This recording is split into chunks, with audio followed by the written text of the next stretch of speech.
Hendri.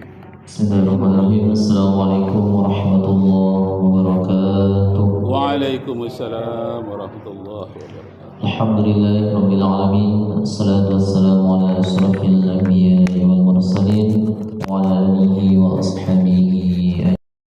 Kembali kita bersyukur kepada Allah Subhanahu wa taala dan mengucapkan alhamdulillahirabbil alamin.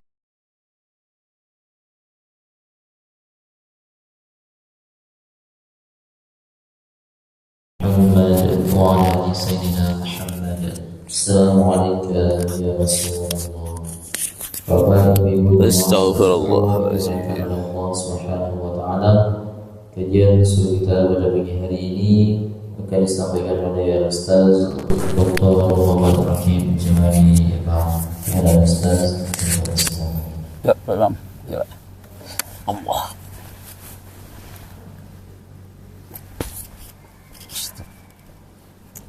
Astagfirullahaladzim.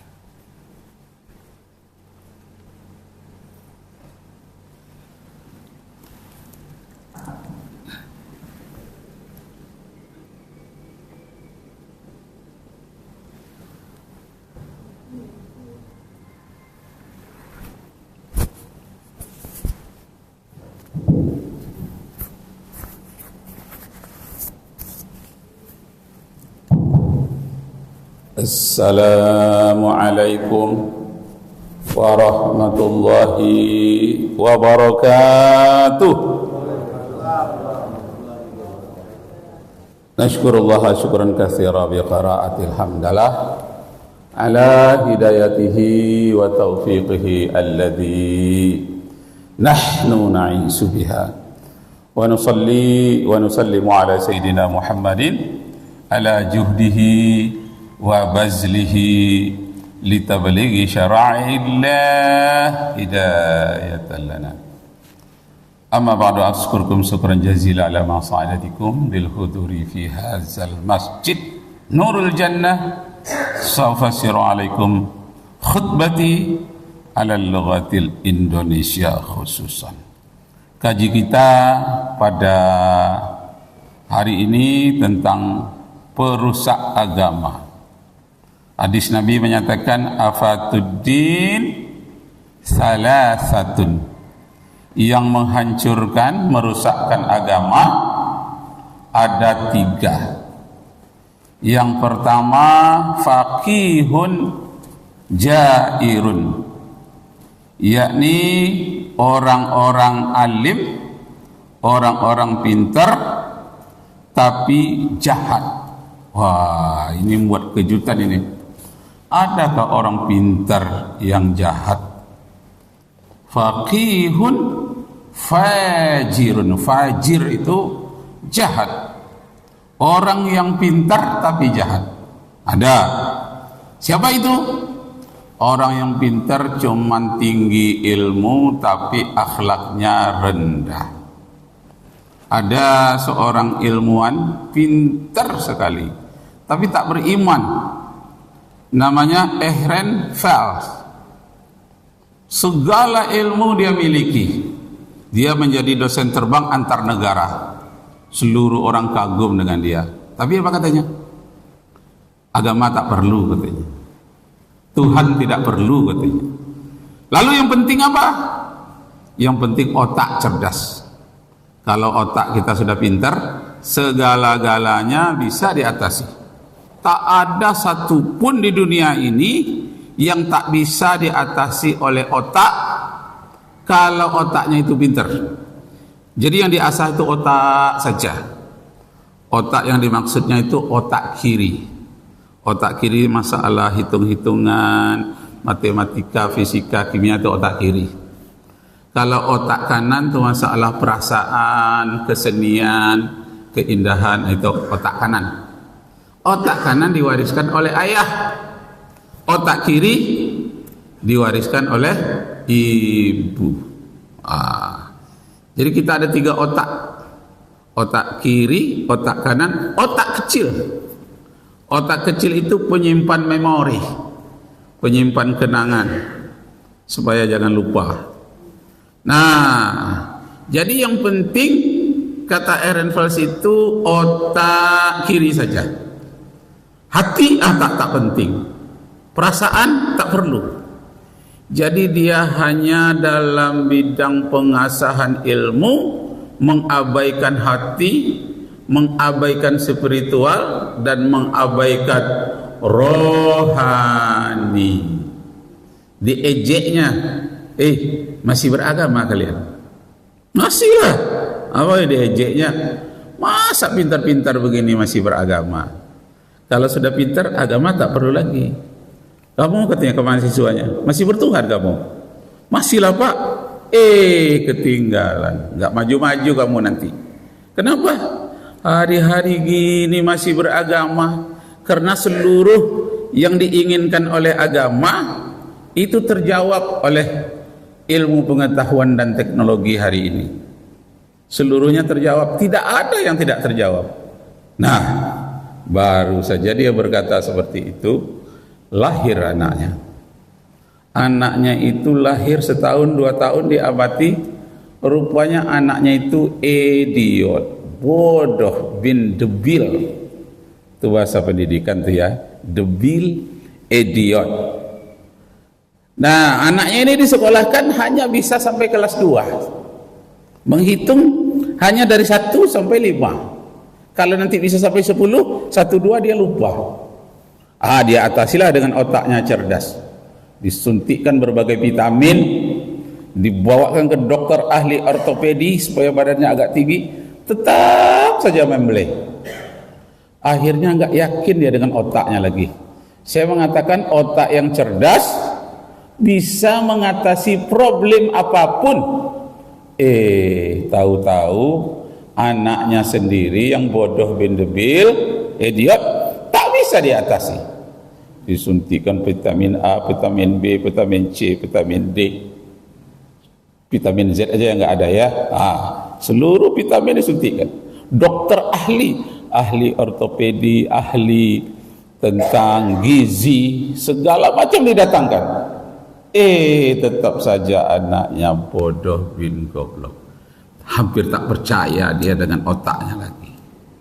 Nah, putus asa dia. Anakku macam ini, sudah kuusahakan dengan otakku nggak juga bisa. Dia ambilnya pistol, ditembaknya anaknya, mati. Kau telah memberi malu kepadaku.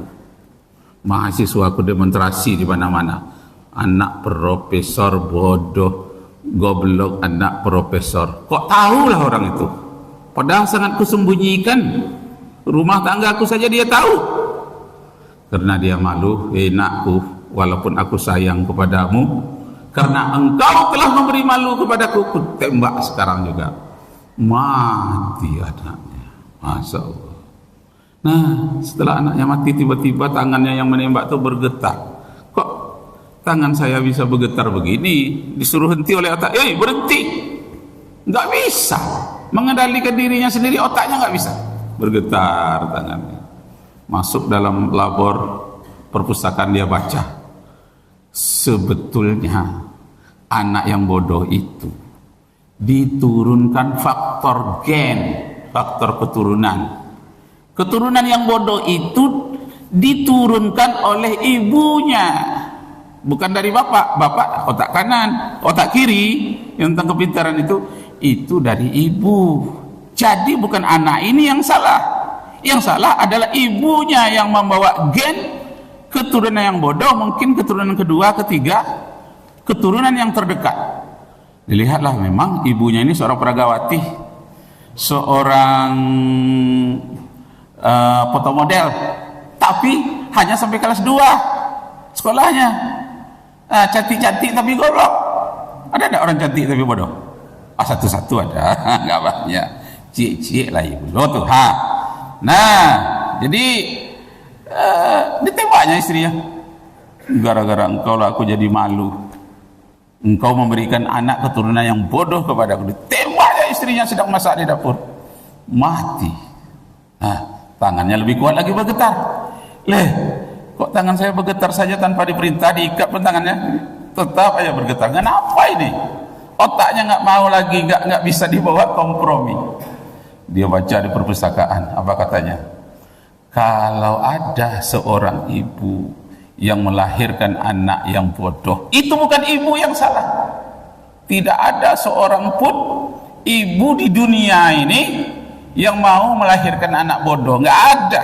Seluruh ibu itu mengharapkan anaknya lahir dalam keadaan ganteng, cantik, pinter. Kok anaknya dilahirkan dalam keadaan bodoh? Ibu tidak salah, kata buku yang dia baca itu, tapi keturunan-keturunan sebelumnya itu yang salah. Dia baca lagi, keturunan ini salah, keturunan ini. Nah, akhirnya tertumbuk pada satu kata menyatakan bahwa yang namanya bodoh, idiot dan pinter, clever, pinter itu cerdas ya, mumtaz dalam bahasa Arabnya, itu memang sudah ada semenjak zaman Nabi Adam sampai hari kiamat, memang sudah ada. Betapapun kita ingin menghapuskan kebodohan di dunia ini, nggak bisa, ada saja kebodohan. Nah, pintar begitu juga, ada saja yang pintar. Jadi memang sudah sunnatullah, takdir dari Allah, bahwa hidup di dunia ini ada yang cerdas, ada yang agak bodoh, ada yang bodoh kali. Itu sudah takdir dari Allah. Yang penting apa? Bagaimana kita menyikapi ketentuan Allah itu. Artinya kodrat yang diberikan oleh alam, itu bahasa mereka. Bagaimana yang sifatnya natural itu yang alami ini, bagaimana kita menyikapinya. Jadi kita akan bertindak salah kalau kita menyikapinya dengan salah. Apa yang menyikapinya itu? Otak kita. Barulah dia menyesal kalau begitu otakku ini yang salah dalam menyikapi antara anak yang bodoh, anak yang pintar. Lihatlah anak-anak kita, ada 10 umpamanya. Itu pasti berbeda-beda bakatnya, pasti berbeda-beda kepintarannya. Di sini kurangnya dia punya kelebihan dalam bidang lain. Tak bisa dia matematika, tapi dalam menggambar, dalam hal keterampilan dia lebih. Begitulah ciptaan Allah, begitulah takdir oleh Allah, lebih di sini, kurang di sini. Disitulah kebodohannya orang Yahudi itu. Orang menganggap Yahudi itu pintar seluruh dunia. Tidak, yang paling bodoh di dunia itu orang Yahudi. Tapi tinjauannya bukan tinjauan teknologi, tinjauan spiritual. Apa kebodohan orang Yahudi itu? Pertama, dia tidak tahu setiap kejahatan yang kita buat kepada orang lain akan kembali kepada diri kita sendiri. Setiap kebaikan yang kita buat akan kita rasakan oleh dirinya sendiri. Coba kalau Yahudi itu tahu, Israel itu tahu, kalau mengebom Iran, mengebom Gaza itu justru akan berbalik, bom itu lebih besar dari yang dia keluarkan itu. Sekarang kan kena dia. Itu bodohnya dia. Apakah tidak dia ramalkan sebelumnya? Jangan kita bom Gaza itu, jangan bom Israel itu. Justru akan berbalik kepada kita. Kalau tak mereka yang membalas, Allah yang membalas dengan caranya sendiri. Tak lepas kita dari dunia. Kenapa PBB dikuasai oleh Yahudi? Teknologi dikuasai oleh Yahudi. Lepas dia dari hukuman dunia, di akhirat pasti kena juga. Itu yang tidak ada. Jadi Yahudi itu kebodohannya dalam bidang kerohanian, dalam bidang spiritual, cerdasnya dalam bidang teknologi. Sebut aja teknologi, termasuk internet, itu dari Yahudi. Membuat komputer dari Yahudi, pesawat terbang Yahudi, banyak penemuan. Tapi dia hanya pintar dalam bidang teknologi. Dalam bidang rohani, tolol, bodoh, bin goblok dia. Nah, tapi bagaimana? Begitulah kelebihannya di situ, kekurangannya di sini. Makanya ajaran Yahudi itu disempurnakan oleh Allah dengan turunnya Nabi Muhammad sallallahu alaihi wasallam. Boleh pintar dalam bidang teknologi, boleh pintar dalam bidang sains, tapi spiritualnya jangan tinggal, rohanimu jangan kotor. Yahudi dari dulu bodohnya terhadap masalah spiritual. Masih hidup Nabi Musa pergi berdoa ke Bukit Tursina, kalian tunggu ya di lembah ini, Aku mau berbicara dengan Allah, bermunajat di Bukit Tursina. Iyalah, belum sampai turun lagi Nabi Musa, baru separuh jalan mau pergi, belum pulang lagi, sudah dikumpul-kumpulkannya emas dari ibu-ibu, ada yang kalungnya, ada yang gelangnya, kumpul-kumpul. Kenapa? Mau aku tuangkan di sini, aku panaskan, bikin patung anak sapi, namanya Samiri, Musa Samiri. Samiri ini diikuti oleh Yahudi yang lain, dan sembahlah patung anak sapi yang kubuat ini, kecil, terbuat dari emas dan bersuara. Teknologinya hebat pula, bisa dia membuat patung emas itu bersuara. Bagaimana? Dihadapkan ke arah angin, di mulut anak sapi itu dibuat semacam peluit. Kena angin sedikit, berbunyi. Dihadapkan ke arah angin, berbunyi. Sudah tuh, hebat teknologinya. Matanya bisa bergerak-gerak patung itu. Bagaimana dia membuat? Dia lihat bagian pasir-pasir itu yang ada, mana yang selalu bergerak-gerak. Jadi ada sejenis pasir yang kadang-kadang kena sinar matahari dia bergerak, atau kena air dia bergerak. Diambil itu, ditaruhkan di mata anak sapi, patung dari emas tadi itu ditaruh di sana.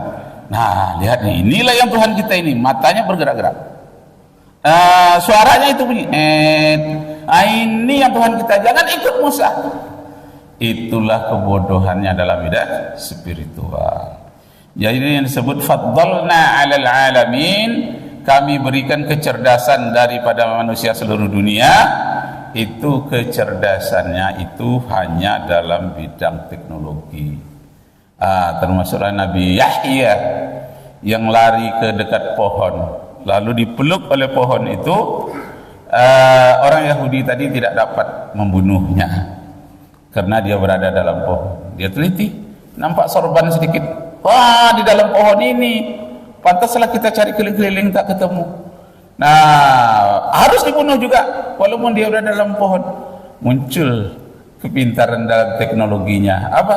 Pertama kali dia membuat gergaji. Digergajilah sampai terkena.